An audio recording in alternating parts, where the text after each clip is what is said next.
We are just about ready. Just give us about 10 seconds, Madam Chair. We are good to go.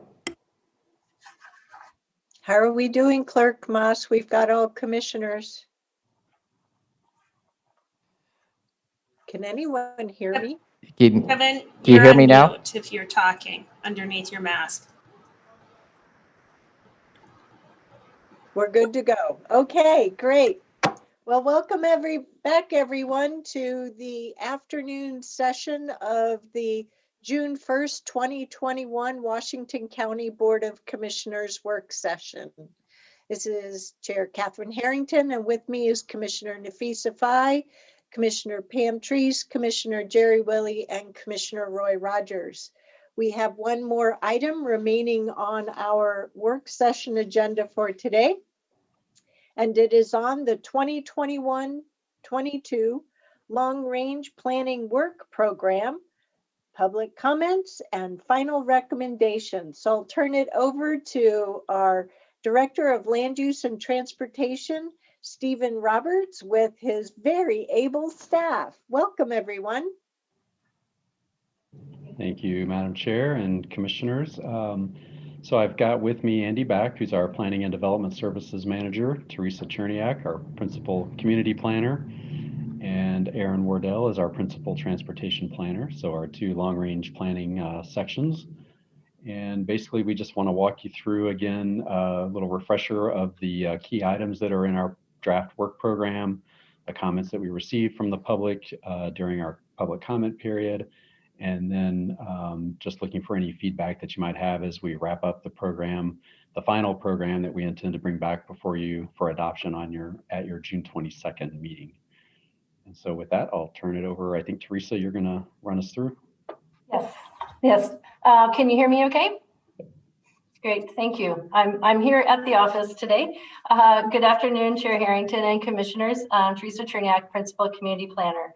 So we'll, as Stephen said, walk through what we have in our work program, the timeline, what we heard from the public, and then our final recommendations in advance of coming back to you June 22nd with the actual work program. There will be a staff report for that that will get into more detail about all of this. Next slide, please. So just a little reminder, the work program we're talking about is just for long-range planning. So that includes community planning and transportation planning. It doesn't include current planning. Those are the staff that do the development reviews and that sort of thing. So this is just long range. We are responsible for the comprehensive plan and look at the long-term, bigger picture, often regional and larger types of issues. The reason we do the work program every year is to make sure that the work we propose is in line with the board's priorities, and then also to look at requests from the public and see what we can fit in from the public. The work program is organized in tiers. So the first tier, tier 1, is the highest priority, and those are the projects that we know we'll be working on this year, and often they're multi-year. Tier 2 is either slightly lower priority or we'll have a later schedule. And then tier 3 is more a placeholder for things that maybe are into the future we don't want to lose track of, but either there's not funding right now or time. Next slide. So the timeline, we were at the board last on April 6th, and I believe we had a very short presentation on that day, just asking the board to allow us to release the draft work program for a 30-day comment period.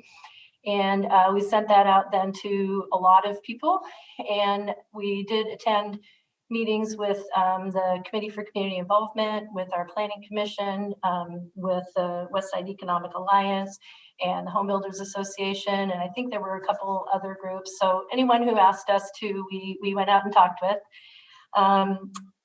We did receive a number of comments, and I'll go over those shortly. So it was out for 30 days. Where we are right now is that arrow, June 1st, the board work session. And then June 22nd is when we'll come back. There'll be a staff report available shortly more than a week ahead. That'll be on the board's website that people can click on and then take a look at. Next slide, please. So quick refresher on what's in the work program in Tier 1. I'll just go over the Tier 1 tasks. A lot of what we do, about a third of the workload, is ongoing programs and projects. So it includes all of the things that we need to do just to make things operate. So our includes the economic, demographic, and geographic information system work. It also includes our transportation modeling. It includes the support of the Planning Commission and the WCCC. So a lot of staff time in that. We also do a lot of work with regional state partners, and at the federal level, we work with other cities in the region, with ODOT and Metro and a lot of other agencies. We have urban planning area agreements with the cities, and a lot of this work, I think, is about transportation, since our transportation system crosses all boundaries. Next slide, please.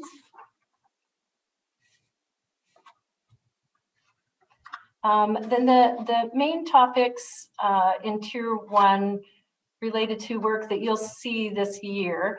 Implementation of House Bill 2001 is one of the major priorities that my section has. So that's the middle housing bill, and also looking at housing affordability. We'll bring forward a number of work sessions this year, and the ordinance will come forward, or maybe a couple ordinances next year. There's a little bit of work on significant natural resources follow-up. There is an appeal of both our ordinance and the habitat assessment guidelines. So we know we'll need to be working with County Council on that. And if there is a remand, there may be follow-up work that we need to do. But there are also a couple of things that we had recommended through the significant natural resource assessment report, including some monitoring of the mitigation that comes to play through the development reviews under the new regulations. We want to make sure that our mapping is outwardly facing. Right now, people can't, on our online mapping, look at what the natural resource layers are. So we will be adding that and a couple other things to make the current regulations work as well as we can. We're working with current planning to implement the regulations adopted last year.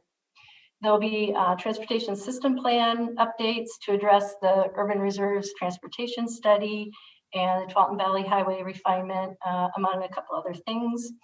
A couple of weeks ago, the board gave us direction on short-term rental license regulations, so we're moving forward with those. The Complete Streets design update, I think you've probably gotten some briefings on that. And then the rural tourism study that we did in 2016, we were going to revisit that, bring that back to the board, and just as a refresher, and see if there are any of those recommendations that you might want to move forward with. Next slide. And then there are a number of multi-year projects, so things that we just continue to work on. You'll see this probably in briefings, but we won't necessarily have an action for you to take this year. So trails planning and coordination, there are a lot of different trails we're working on. There is a countywide transit study, major streets transportation improvement program, so MISTIP, you'll be looking at that. There is an issue paper that we'll work on probably later in the year for the Raleigh Hills Town Center area.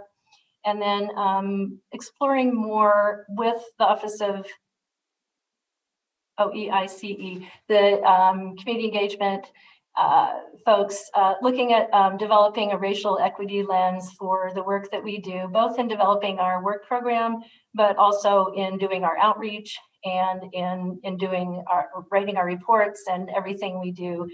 We want to be looking at what the current practices are, the current best practices, and being on top of that. Next slide.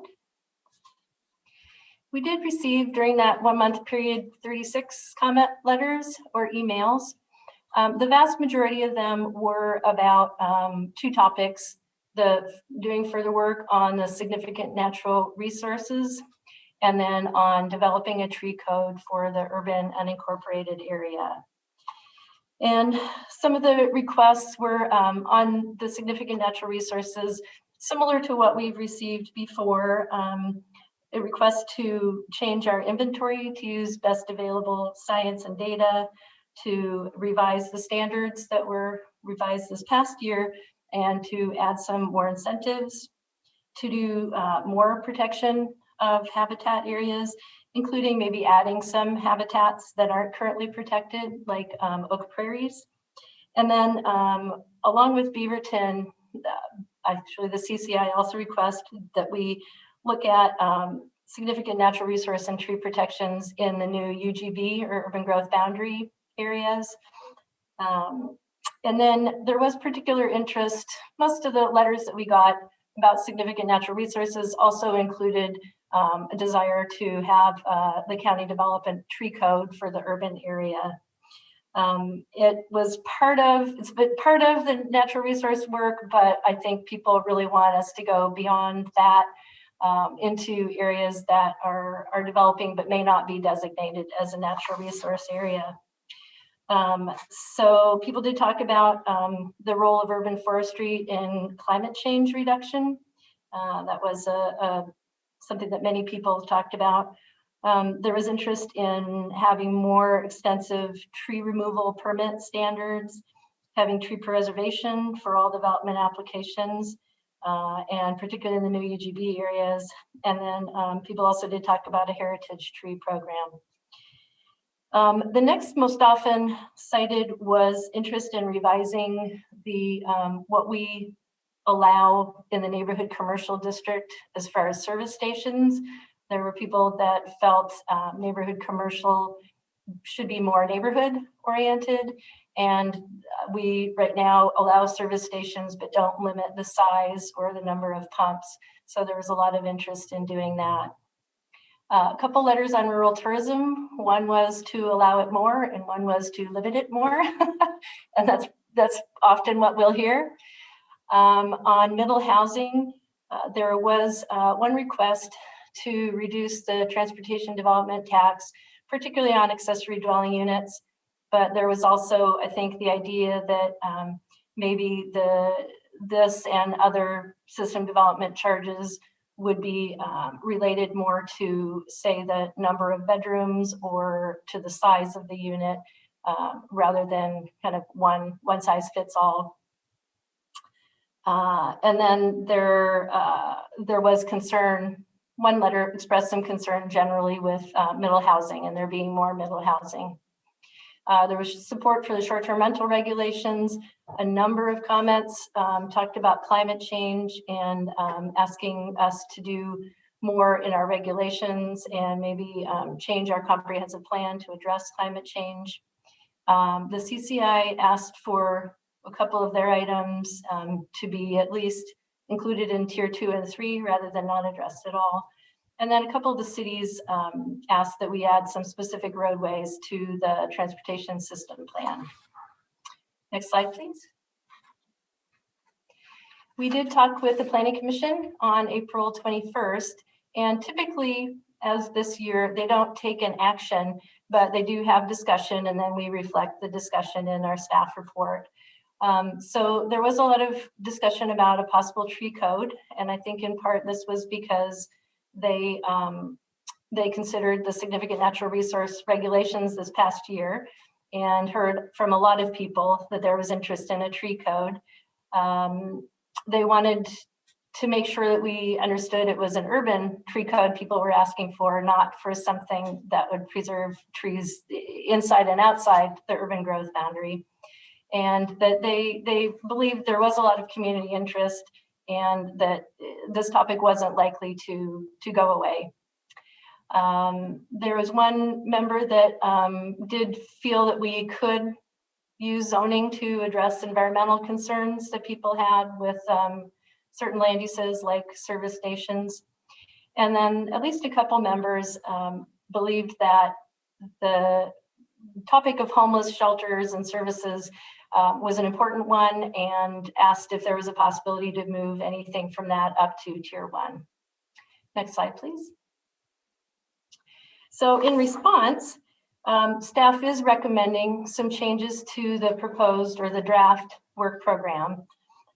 First, we would propose to add participation in the county climate action planning efforts as a line item in our ongoing work. So it's very clear that we will participate in those discussions as they go along. There is effort at the state level, also looking at climate change and possible direction for changes to our comprehensive plan. So we would propose to be part of all of those. But at this point, it felt too early to add it as a line item to address in the comprehensive plan. Beaverton did ask us to specifically include work on an urban service agreement as part of the urban planning area agreements. So we would add that. One of the requests from a city was to add the Tonkin Employment Area East-West Collector that's in Sherwood, to add that to our transportation system plan. So we'd add that as part of the number of topics we would be looking at in the TSP.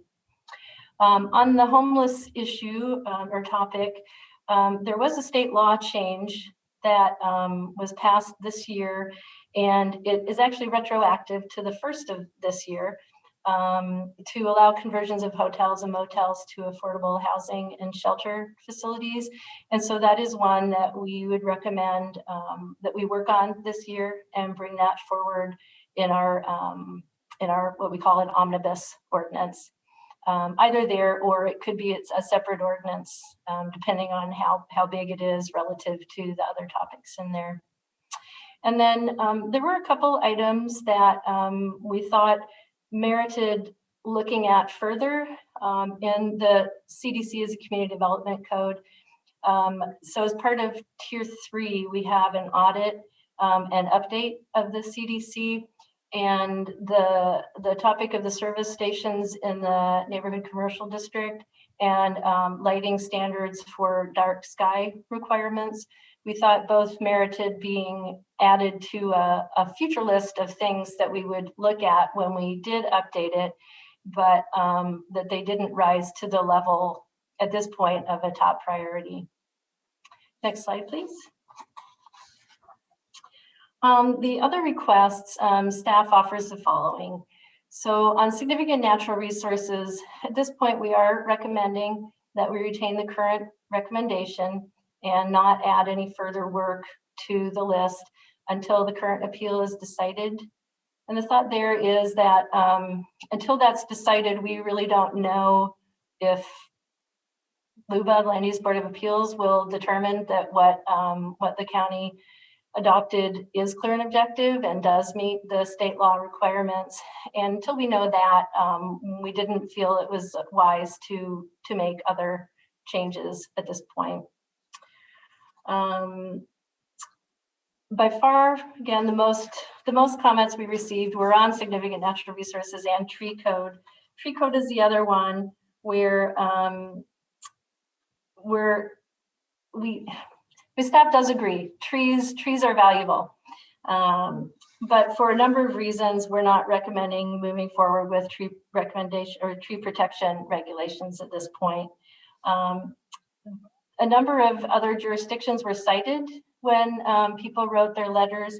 Most of those were cities, and it is more the cities that typically have a higher level of regulation of trees than the county does. In talking with other jurisdictions, including counties, and we did talk with Multnomah County and Clackamas County in particular, they did verify it's a complicated and controversial topic, particularly if we're talking about tree protection outside of the development review process. So tree protection just on someone's property that isn't even proposing a development. And to do any of that kind of work, it would take a lot of staff and likely consultant resources. And staff time at this point is quite limited given the other board priorities. So at this point, we aren't recommending pursuing that. A number of the other comments had to do with work that was already on the work program.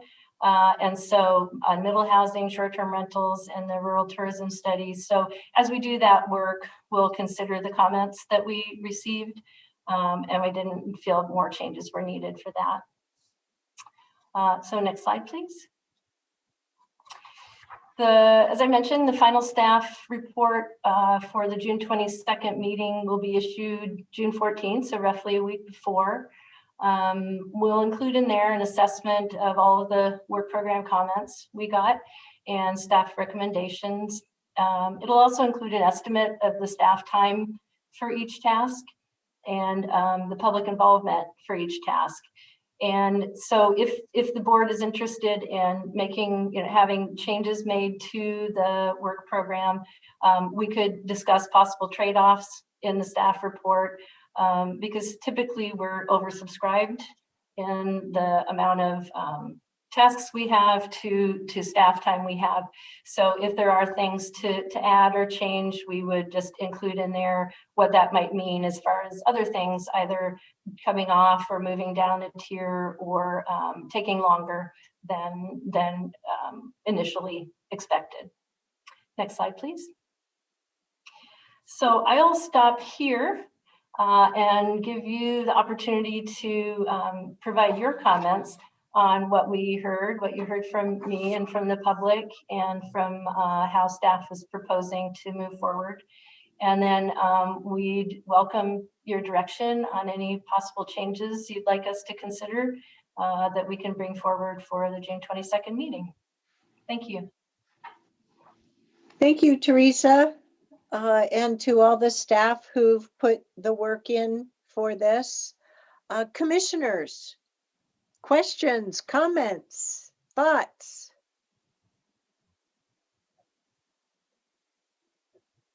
Yeah, I'll make a couple of comments. Teresa, I think your approach is fair. We all like certain topics and like to see us with unlimited time, but in the old days, we used to do those capacity calculations, and capacity, for those of you who don't know, we did it in the attorney's office as well, say, how many hours do you have and how many topics can you deal with? And so I think you did it.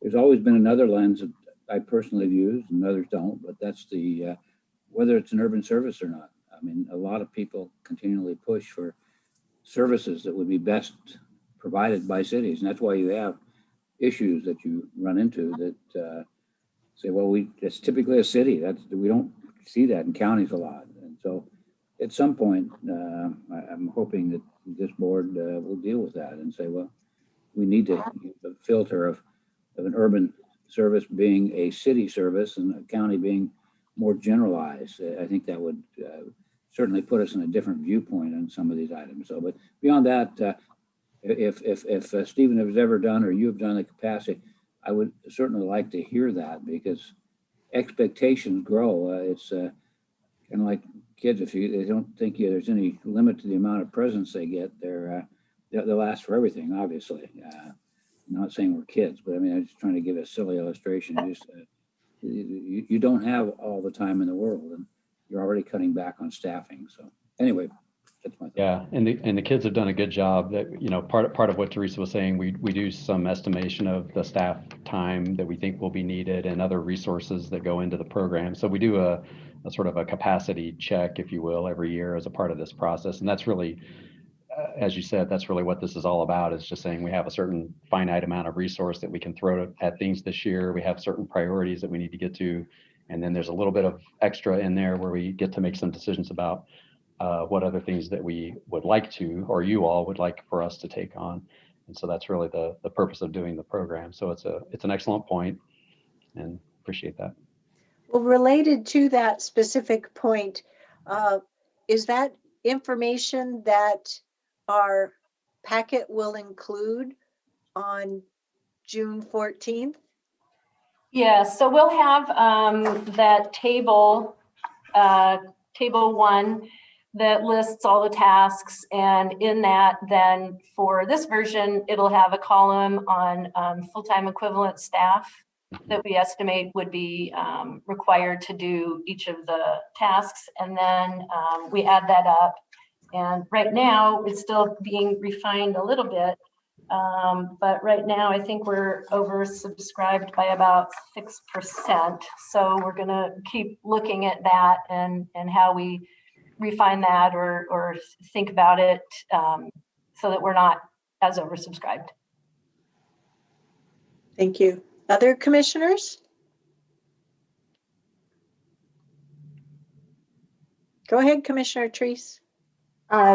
Just in relationship to the tree code, I hear a lot from constituents in District 2 about a tree code. So I'm just registering that there's, as you mentioned, a high interest in that in unincorporated areas. So I'm just bringing it to the forefront as we work forward.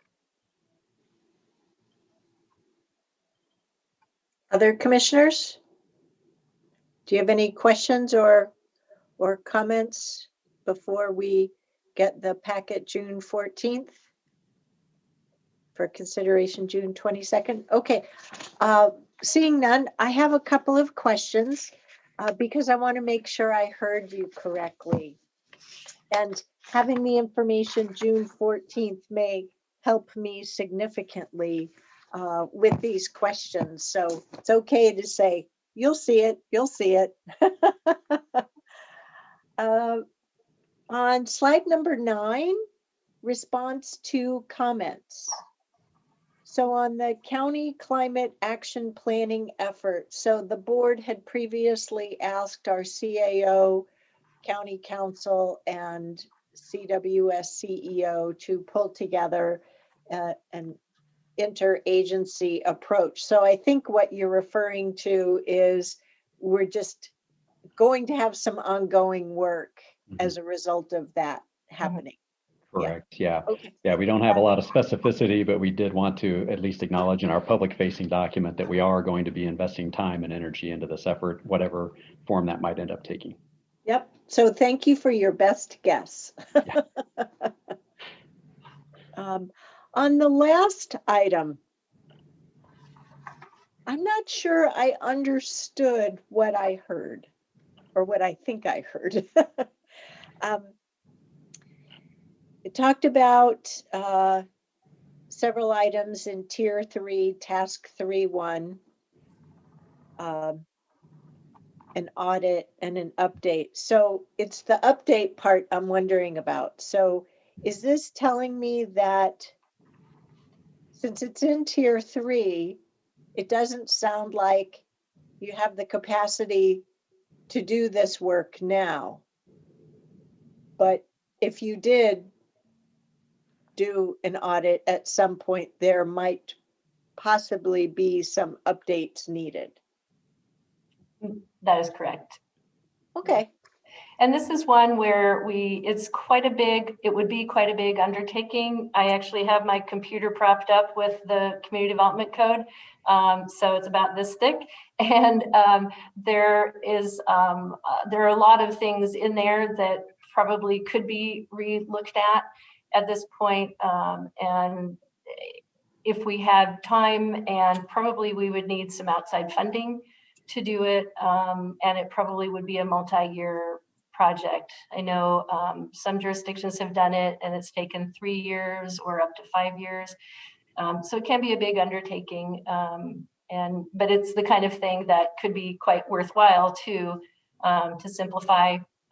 And it's been an additive document. And so even kind of cutting back, consolidating things that were added kind of thing.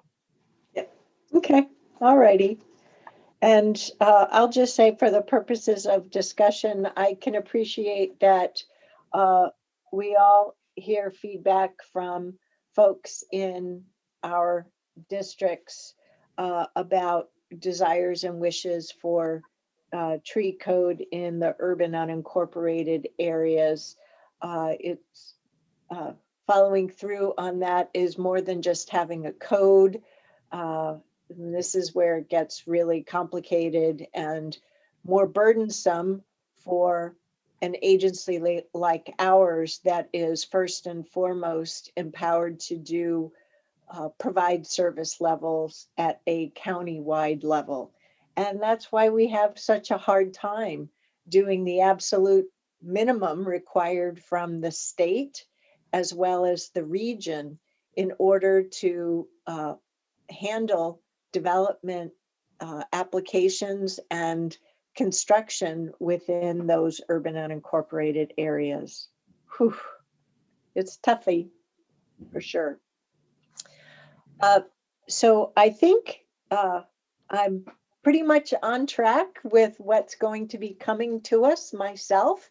And unless there are any last minute comments or questions from the board, it looks like we all look forward to receiving that information when it is released, and then we'll be prepared for action adoption on June 22nd. That'll be an evening meeting, right? Yeah. Correct.